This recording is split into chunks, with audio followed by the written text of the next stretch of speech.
All right, Trevor Lawrence, the undisputed franchise quarterback of the Jacksonville Jaguars. He is due a new contract. He's got his 3 years in. Here he is from yesterday talking about his personal involvement in contract talks and his desire to get a deal done before training camp opens. Yeah, obviously I'm aware of what's going on, but I try to keep my focus on doing my job out here. I have full belief that'll take care of itself, and that's not something that I need to worry about. That's why I pay people and hire people to do that for me. So that's not my job. Do you have any timetable at all? I mean, yeah, I think that would be ideal. Just to put it behind us and keep moving and feel good about that going into training camp. But either way, like I've said before, I have the same job, so I can't always control all those factors, but I have the same job to do either way. But yeah, I mean, I would, of course, that'd be ideal, is to get it done, as soon as you can and kind of move forward. Yes, it would be ideal if the two sides can come to an agreement. That's the reality. He deserves an extension. He'll get an extension, but the two sides have to come to some sort of a consensus on what the right number is. That's the challenge. That's what we see with so many of these quarterbacks. I don't have any reason to think they won't, and it's not like he's going to hold out. Right. You want your quarterback to be happy. You want him to be all in. You don't want him to be upset about anything. You don't want him to have any reticence about coming in early, staying late, leading the charge, and being the guy. You got to get him taken care of, and everybody knows he's taken care of, and then he can go forward and try to get next level in his career. That's right. I mean, that's where we are. This is a no-brainer for me, right? It's really an ideal situation for Jacksonville. It's everything you talk about, Mike. Like, yeah, do it now. Do it now before he throws for 5,000 yards maybe this year and 42 touchdowns and is in the MVP race. And all of a sudden it's way up. He's at a spot right now where he's not going to ask to be the highest paid guy or anything like that. They're just going to find something in the ballpark. And like you always talk about, whether it's Dallas or anybody else, it's like, hey, get this done. You know he's the guy. He's not perfect yet, but arrow is pointing up, right? I talked about him on my quarterback rankings yesterday. And, hey, it's been bumpy roads. We know that. The rookie year, we hit on that. That was one of the most dysfunctional years we've ever seen with a football team with Urban Meyer that year. So it's hard to hold that against him in a lot of ways. Halfway through that second year, things change in a big way. And we've seen him be able to carry the team and do some things that are special, like the top-tier quarterbacks in football. So, and he's your number one pick, and he does everything else the right way. Doug Peterson alluded to it a few weeks ago that it would be ideal in his mind to get it done too. Lawrence is one of the best-looking specimens playing quarterback in the NFL. And when you talk size, athleticism, and arm power, it is up there with anybody in the league, Mike. Anybody. It just has to be a little bit more consistent, and there's some nuance that he's still learning. But, damn, I think this is, no-brainer to what you're saying, Mike. And it really was a disaster, his rookie year with Urban Meyer. 2022, it looked like he was on track to be one of the top 5 guys in the league. Last year, there was some regression fueled by injuries.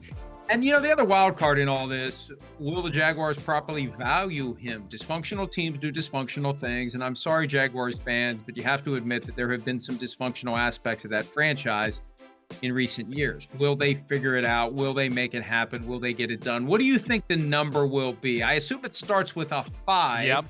Is it 5-0, 5-1, 5-2, 5-3? I think it's right there in that Jared Goff sweet spot. I think it's right in there, somewhere right there. Maybe just one ups him a little bit because he's young and it's still going this way. But I think that's the beauty of Doug Peterson being there in Jacksonville, right? Is that he's a guy that's going to be like, wait, I know how important the quarterback is. I've been to a few places and all that. This is one of them. We got to get it done. Let's do that. And, I think Trent Baalke will know it as well. This ain't his first rodeo as well. But I expect it to be somewhere in that 52, 53 range, Mike. That's kind of where I would see it. And, like we always talk about, that's a lot right now, but he's got superstar ability. They're sold he's the guy, and 3-4 years from now, he'll probably be towards the bottom of the list with that number, so it won't be that crazy. Yeah, look, 2 years left on the rookie deal makes it easy to get the new money average that is up there among the top in the National Football League, and we'll see how it goes. But again, we've said more than a few times, it never is going to get cheaper. Hey, Shad Khan, it's never going to get cheaper than it is today. It might stay the same or get more expensive. It's never getting cheaper. It's never going to be easier. It's never going to be simpler. And the sooner you do it, the sooner you prevent another data point that makes it harder to get the deal for what you want. Having the Jared Goff deal done makes it harder. It surely makes it harder for Trevor Lawrence to get the deal done that the Jaguars would be comfortable with and that satisfies him because, apart from the individual players, the agents who have this framework and structure throughout the league, they're always thinking, my guy needs to do better than your guy. And then your guy is going to try to do better than this guy. It's all part of what they do to try to recruit clients. They want to be able to go to the incoming players or the guys who might be jumping from one agent to the next and tout their accomplishments. That's why so many of the numbers that are reported, not so many, all of the numbers that are reported initially have some phony BS. Not all the time. Justin Jefferson's didn't, but there's a tendency for agents to puff up their contracts so they can just go snatch the other guy. So you're always looking to one up. You're always looking to do better. And with every passing contract that comes out, that's just going to make it more likely that Trevor Lawrence's agents are going to push for more. So the sooner you get it done, the better. Hey, if there's a chance Tua gets a deal, you want to get it done. There's really, what other quarterbacks out there? They could surprise us with the Josh Allen contract, although I think the cap makes it hard for the Bills this year. Yeah. But just get it done before another contract lands. It's going to make it harder. Yeah, right. I don't think there's any out there that you look at that you think is like pending. I mean, there's the Jordan Love situation in Green Bay. Yes. I don't know if they're there quite yet, right? But regardless, I think Dak. Possibly. And Dak, right, possibly, right. I don't think Tua will influence this number at all for the reasons we talked about earlier. But I think it comes down to kind of just, the thing we've been preaching for the last 2-3 months. Like, you got a guy, right?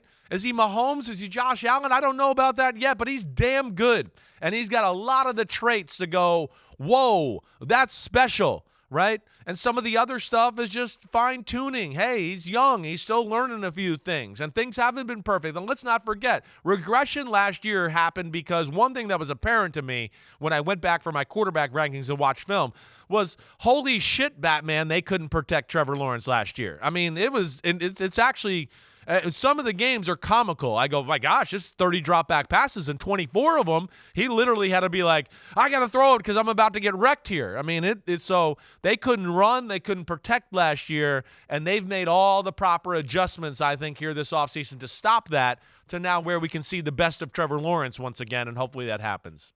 Haven't seen all the Batman movies, but fairly confident Robin never said what you just said. No. But hey, you're right. And look, we'll see. Do the Jaguars know what they have? Are they willing to pay? Are they willing to take advantage of the fact that he's not holding out, that he's not even got that on his radar screen? Will they kick the can through 2024? Stafford, another quarterback that could maybe affect it, right? That would be another name to throw in there. Right. It started as he wants more guarantees beyond this year, but I think Jared Goff changed that. That's the example. Waiting never makes it cheaper. Hi, it's Mike Florio. Thanks for watching PFT on YouTube. Hit subscribe for the latest news and analysis from Pro Football Talk.